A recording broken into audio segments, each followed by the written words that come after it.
Blur. Most times, blur is a bad thing. Whether it's blurry vision, blurry videos, or motion blur. Seriously, who the fuck actually plays with motion blur? However, let me introduce you to a kind of blur that you'll actually enjoy. I'm talking about the racing game Blur, available on PS3, Xbox 360 and PC.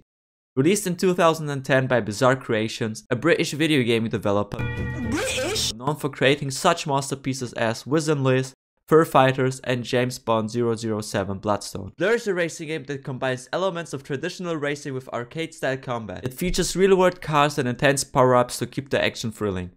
In the single-player campaign, players can participate in various racing events and compete against AI-controlled opponents, who start off like this and turn into a mat from Wii Sports. The campaign offers a progression system with different challenges and objectives to complete. Moreover, Blur provides both competitive races and cooperative challenges, allowing sore losers and bad drivers to team up with friends, or great racers to compete against opponents from all around the world. I need to be driving a supercar and fucking fighting, fucking a bunch of hoes and champagne and going crazy. I can't just sit there, it's for people with slow brains. Now, what's also important about video games are the soundtracks. Let me show you two samples from two different games and tell me which one sounds more fun. This one?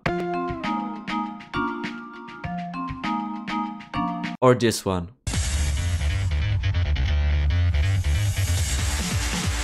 Exactly. When I hear the OST of Gran Turismo, I think of this.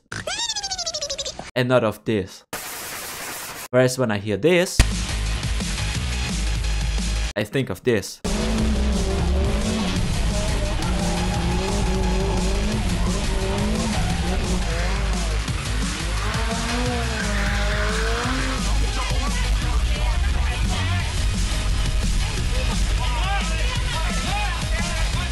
And that is exactly what the fun game should sound like. The fast-paced and catchy melodies, along with the pulsating beats of the Blur soundtrack, perfectly complement the high-speed, adrenaline-fueled racing experience. It pumps you up, gets your heart racing, immerses you in the intense action on the track, and perfectly captures the high-octane excitement of a racing game. The driving rhythms and electrifying soundscapes create a sense of excitement and urgency, keeping you engaged and fully immersed in the gameplay. Whereas when I hear the boring ass and slow Gran Turismo soundtrack, I think of 100 different ways of ending myself for good. Kill yourself! Since I'm being constantly reminded that I'm a loser for liking simulator games. That's what you deserve, you're a fucking loser. The game offers a wide variety of cars to cater to different types of car enthusiasts. Whether you're still nostalgic for the 2001 era, believe in the power of family, and consider the Fast and Furious as your favorite movie. It also caters to the stereotypical uncle who barely fits into his car and thinks driving drunk after being hardcore racist at a family gathering is a sport. I'm drinking and driving, but I'm doing it safely. It also accommodates hardcore anime fans who may have a preference for their waifu over personal hygiene.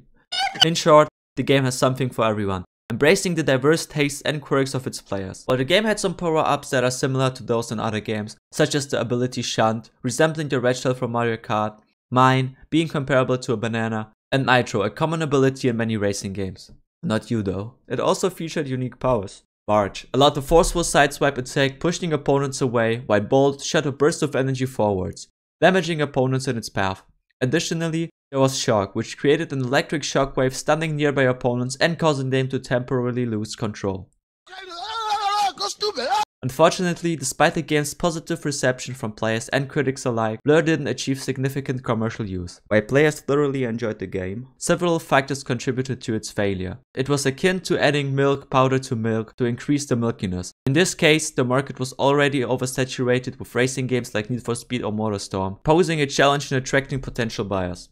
The unique amalgamation of realistic racing mechanics and arcade-style power-ups resulted in a lack of clearly defining target audience. Players seeking a pure racing experience tended to gravitate towards more simulation-focused games, such as Gran Turismo.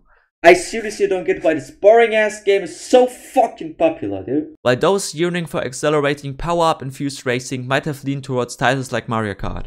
Furthermore, Blur suffered from inadequate marketing campaigns and limited awareness among the broader gaming community, consequently missing out on potential buyers.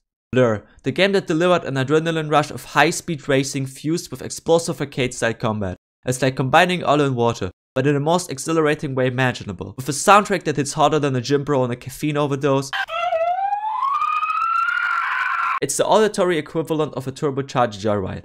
And fear not, if the sleepy tunes of Gran Turismo's soundtrack are lulling you into a deep slumber, Wake up! Rest assured, I've got 100 thrilling ways to keep you wide awake and questioning your life choices.